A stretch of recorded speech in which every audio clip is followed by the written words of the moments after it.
Olá a todos, bem-vindo à nossa quarta aula da disciplina de circuitos elétricos do curso de eletrotécnica. Bem, nessa aula nós vamos entrar um pouco nos conceitos que nós já vimos nas aulas anteriores, né? Só que agora um pouco diferente, porque a gente vai estar trabalhando em corrente alternada, certo? O primeiro ponto é entender que na corrente alternada, né, existe defasagem angular entre tensão e corrente. Por isso é que esses números, essas grandezas, na verdade, elas serão representadas por números complexos, onde elas terão uma parte real e uma parte imaginária, né? A parte real, ela vai ser representada, ela vai ter representação das energias ativas, que é a energia capaz de gerar trabalho. E a parte imaginária do número complexo, ela vai representar as energias reativas. Essas energias reativas, elas não vão gerar o trabalho diretamente, mas elas vão gerar os campos eletromagnéticos que vão possibilitar a geração do trabalho. E aí, pessoal, as mesmas regras e teoremas que nós já vimos até agora, primeira lei de Ohm, segunda lei de Ohm, lei de Kirchhoff, todas elas também são aplicadas na corrente alternada. Isso a gente vai ver que vai mudar só a metodologia de cálculo, porque eu vou estar trabalhando com números complexos a partir de agora.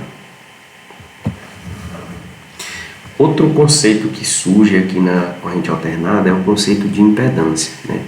Geralmente não, a gente sempre vinha tratando até agora em corrente contínua com resistências, e em corrente alternada a gente vai chamar isso de impedância. A impedância, ela é a capacidade do elemento, de determinado elemento componente se opor ao fluxo de corrente ativa e reativa. A parte que se opõe ao fluxo de corrente ativa é a resistência. A parte que se opõe ao fluxo de corrente reativa é a reatância. Então aqui eu tenho resistores, aqui eu tenho indutores e capacitores. Eu tenho reatâncias indutivas e reatâncias capacitivas. E mais um conceito é o fator de potência. O fator de potência é a relação entre energia que é entregue à instalação e a energia que realmente é convertida em trabalho. Então,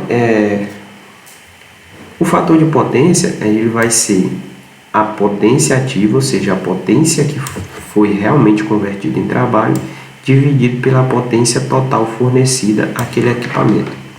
Se a gente fizer os cálculos, a gente vai ver que, simplificando essa conta, o fator de potência também pode ser o cosseno do ângulo. E que ângulo é esse? Esse ângulo é a defasagem angular.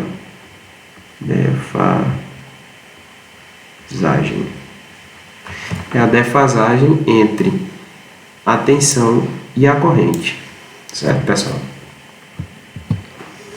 E aí, nós vamos ver que em corrente alternada nós teremos três potências.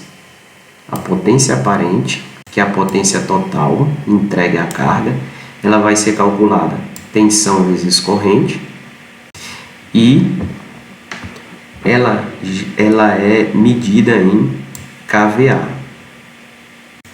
A potência ativa é a potência que produz trabalho. E nós vamos calcular ela da seguinte maneira: nós vamos chamar ela de P, e matematicamente ela vai ser tensão vezes corrente vezes o cosseno do ângulo, que é a defasagem angular entre tensão e corrente. E ela é medida em kW. A potência reativa é a porção da potência aparente que vai constituir o circuito magnético. E ela vai ser calculada da mesma forma. Tensão vezes corrente, né, que é o S aqui em cima que a gente viu, vezes o seno do ângulo, que é a defasagem angular entre tensão e corrente. E ela será medida em kVA reativo. As unidades de medidas variam só para a gente poder distinguir uma potência da outra. Ok? E aqui, pessoal, um exemplo para a gente poder entender como funciona os cálculos aqui em corrente alternada. Nós temos um circuito simples, onde a gente vai fazer umas continhas básicas aqui nele. Bem, vamos calcular a corrente total fornecida pela fonte. O primeiro ponto é calcular a resistência equivalente, né? A resistência equivalente, ela é, como eles estão em paralelo, ela é simplificada da seguinte forma: 80 vezes 60 dividido por 80 mais 60. Só que o 60 aqui, tem que lembrar que ele é um número complexo, ele é uma parte imaginária, certo? Nesse somatório. E aqui a gente pode até desconsiderar para facilitar nosso cálculo. Então, resolvendo essas contas, a gente vai ter que 80 vezes 60, 4.800, dividido por... Isso é um número complexo na fórmula retangular.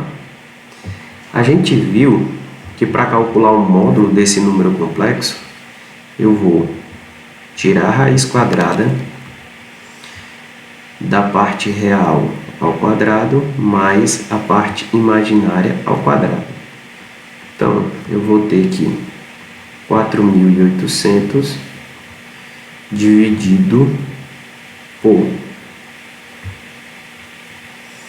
80 ao quadrado é 6.400 mais 3.600, que é 60 ao quadrado. Então, a resistência equivalente, nós vamos ter que ela é 4.800 dividido pela raiz daquele somatório que dá 10.000. Então, 4.800 dividido, raiz quadrada de 10.000 é 100. Então, 4.800 dividido por 100, corto 0, corto 0, corto 0, corto 0. Então, minha resistência é 48, meu módulo, né?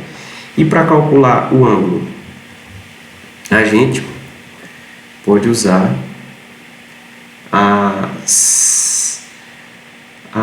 aquela fórmula que nós vimos anteriormente, que é o arco tangente da parte imaginária pela parte real. Resolvendo isso, nosso ângulo vai ser 60 dividido por 80, 36. Então, minha impedância equivalente, a gente pode chamar assim, ela vai ser 48 dividido por 30. Perdão, dividido não, pessoal. Com um ângulo de 36 graus. Para calcular a minha corrente, já que eu tenho a resistência, a minha impedância equivalente, eu vou usar a primeira lei de Ohm. Então, eu tenho tensão é igual a resistência ou impedância. Vou chamar de impedância, pessoal, porque a gente já está corrente alternada para não confundir muito vocês. Então, o que era R vira Z vezes corrente, não é isso? Então, a minha tensão é 120 e a gente adota um ângulo de zero para a tensão. A minha impedância, 48, com um ângulo de 36.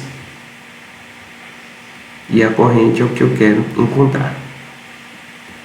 Então, minha corrente ela é 120 com ângulo de 0 dividido por 48 com ângulo de 36.